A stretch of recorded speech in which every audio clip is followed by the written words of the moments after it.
And we begin with CNN's exclusive reporting on Qatar. Russian meddling may have sparked the biggest diplomatic crisis in the Middle East in years. US investigators say Russians hacked into Qatar's state news agency and planted false stories meant to drive a wedge between the US and its allies. We begin now with CNN's Becky Anderson. Qatar is preventing the world from potential terrorists. We are replacing the weapons with pens. Qatar, wealthy, powerful, but most of all, a maverick.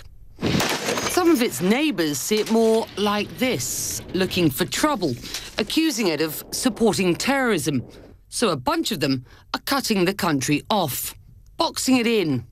The Emirati counterpart of the man you just saw from Qatar broke it down like this.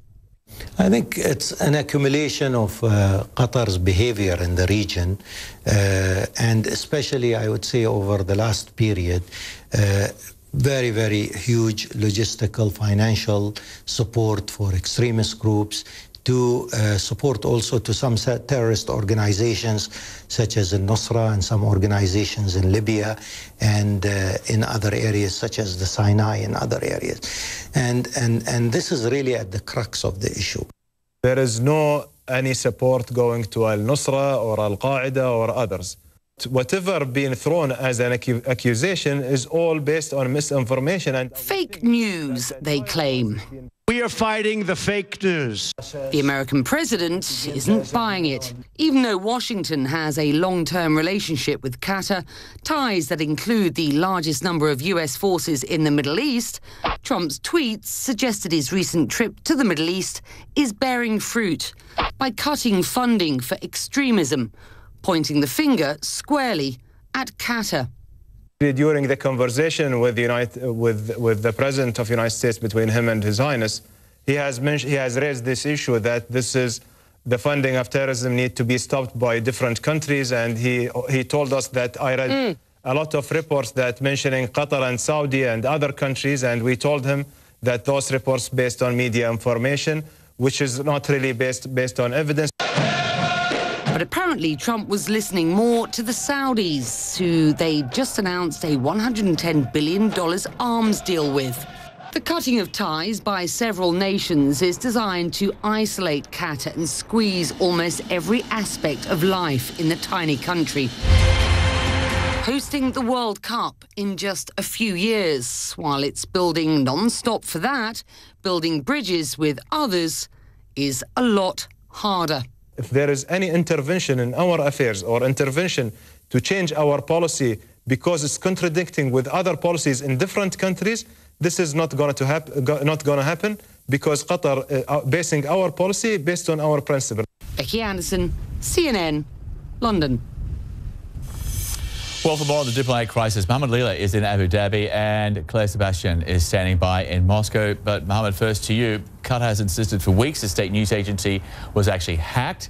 Now, this intelligence, if it's right, says the Russians may be responsible for all of this, but that still does not resolve the underlying reasons for the tensions between Qatar and so many of its neighbors.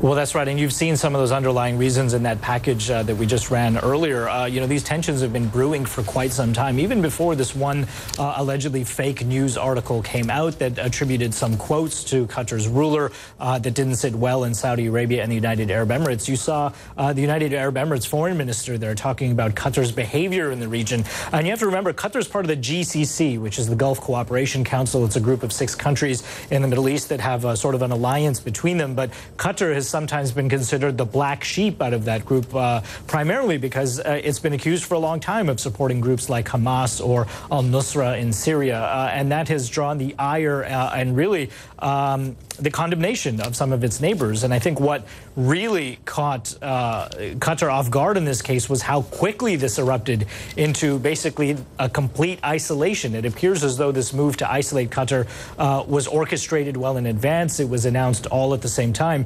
And the biggest shift in this, John, is just 3 weeks ago, Donald Trump was in Saudi Arabia. We covered it fairly extensively. And this was the meeting that took place between President Trump and the ruler of Qatar. It's important for context. This is some of their exchange. Have a listen. Thank you very much, everybody. We have some wonderful meetings going on over the last 2 days. We are friends. We've been friends now for a long time indirectly, haven't we?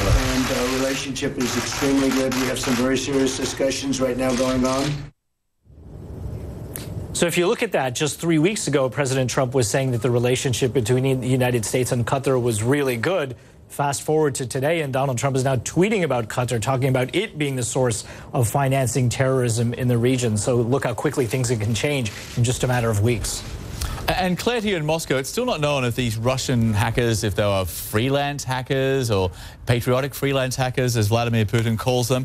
But in CNN's reporting on this, we noted one official noted that based on past intelligence, not much happens in that country, being Russia, without the blessing of the government. Is that a fairly accurate assessment that someone within the Russian government would have to know about this one way or the other?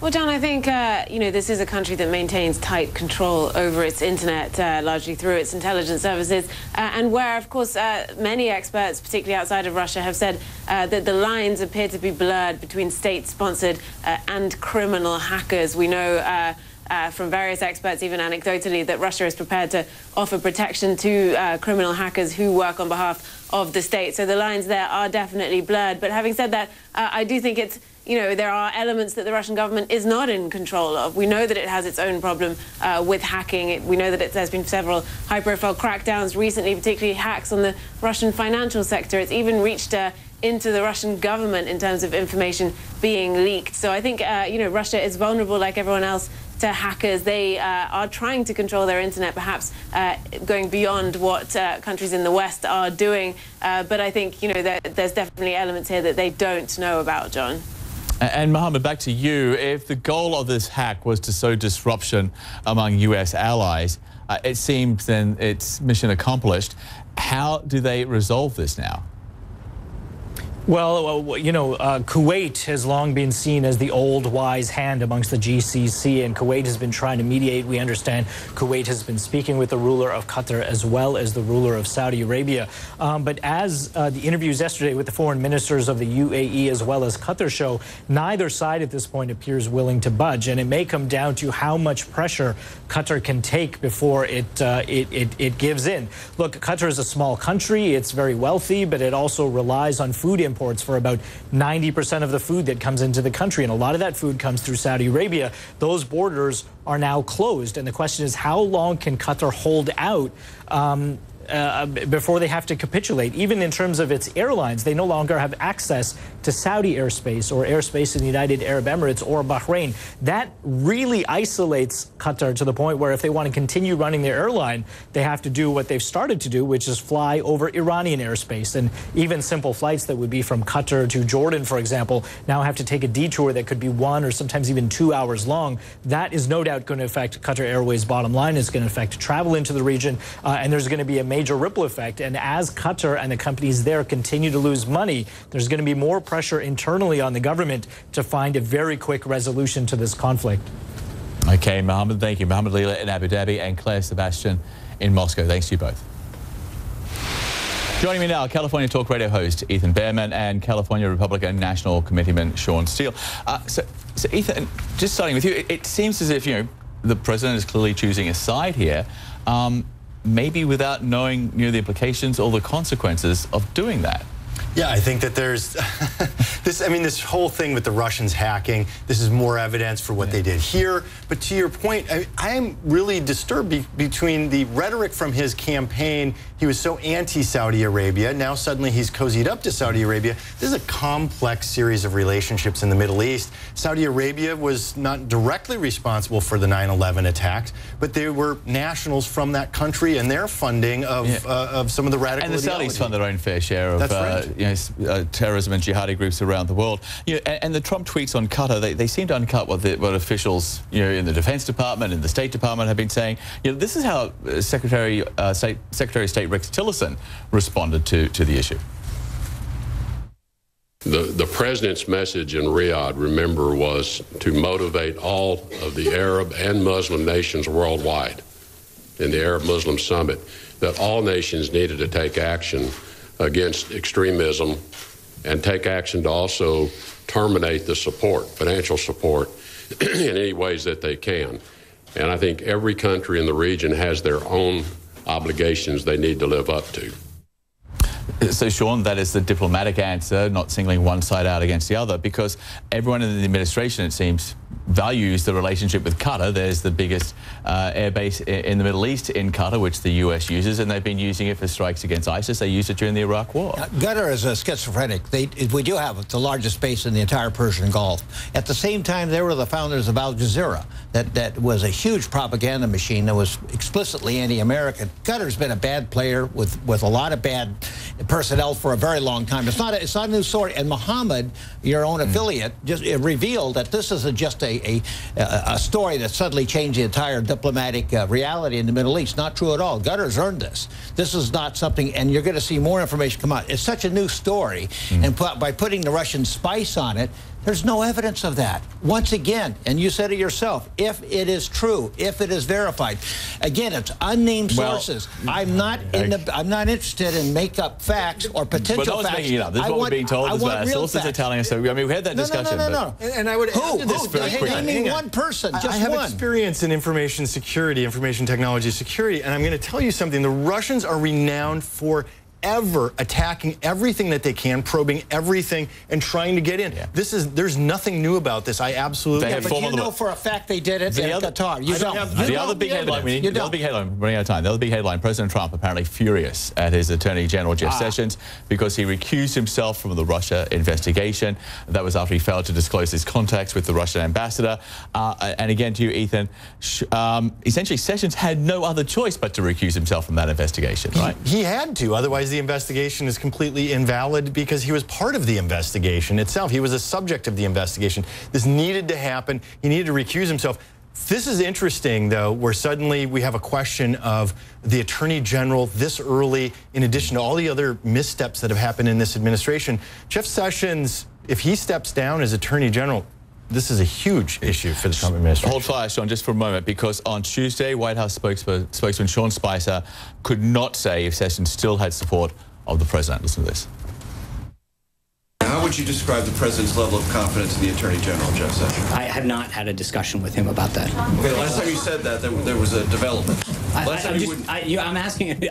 answering a question, which is I have not had that discussion with him. So you can't say he has confidence in his Attorney General? I said I have not had a discussion with him on the question. If I haven't had a discussion with him about a subject, I tend not to speak about it. And we are still waiting on that, whether or not the president has confidence in the Attorney General. Sean, the thing is, if Sessions is on thin ice, everybody's on thin ice, and this is a president who's now completely isolated. I think your speculation's interesting, but I happen to know people in justice. Okay. I happen to know somebody that's very close to Jeff Sessions, and they think it's a laugher.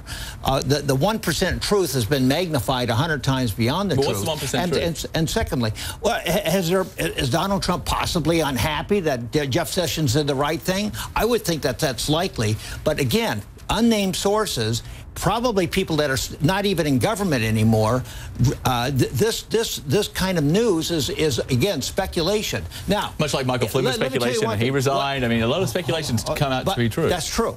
But what's real is what Sean Spicer said. I think that's disconcerting. But why hasn't he talked to the president to find out what's going on? I agree with you. I would like him to talk to the president and get that cleared up. But I think in 24 hours we're going to have a lot more information. Okay, Sean and Ethan, good to see you both. Thank you.